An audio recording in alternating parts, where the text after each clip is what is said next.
27th at the home of Nina Riva during one of the most notorious parties in Los Angeles history.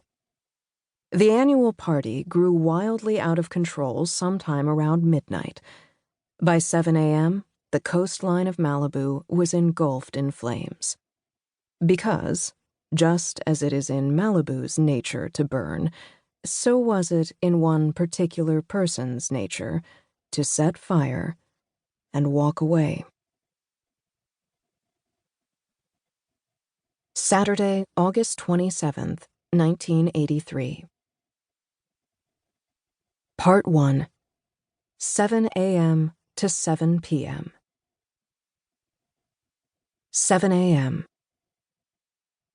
Nina Riva woke up without even opening her eyes.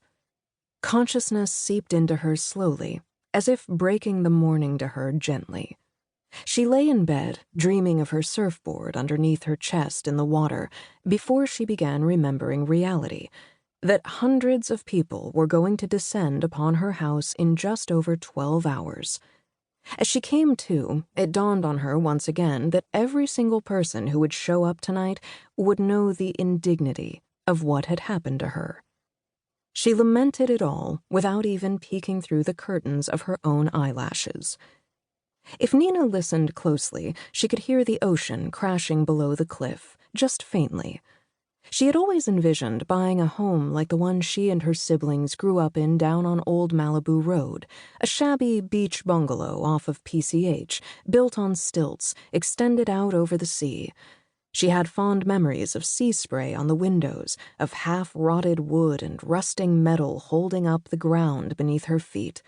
She wanted to stand on her patio and look down in order to see high tide, hear the waves crashing loudly underneath her. But Brandon had wanted to live on a cliff. So he'd gone and bought them this glass and concrete mansion in the cliffside enclave of Point Doom, 50 feet above the coastline, a steep walk down the rocks and steps to the breaking waves.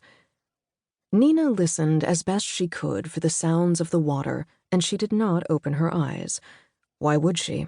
There was nothing for her to see. Brandon was not in her bed. Brandon wasn't in the house. Brandon wasn't even in Malibu.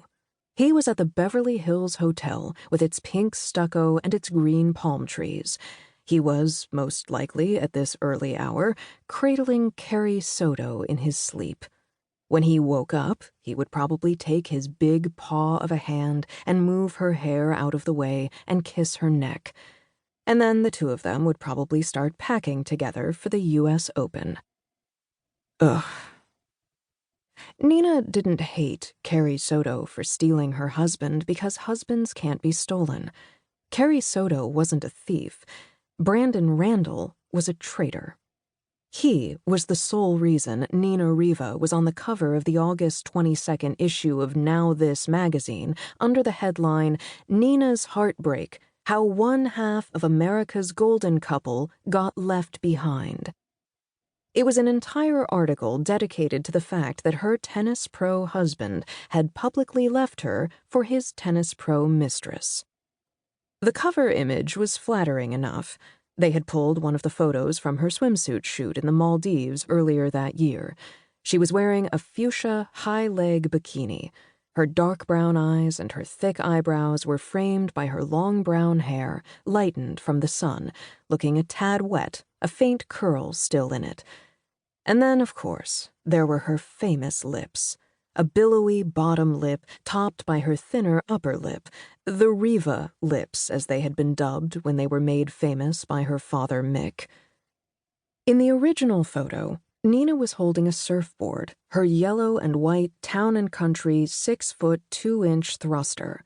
On the cover, they had cropped it out, but she was used to that by now.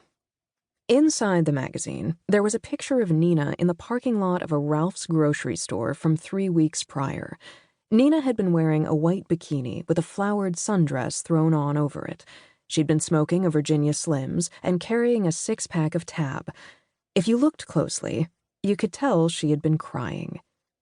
Next to it, they'd put a photo of her father from the mid-60s. He was tall, dark, and conventionally handsome in a pair of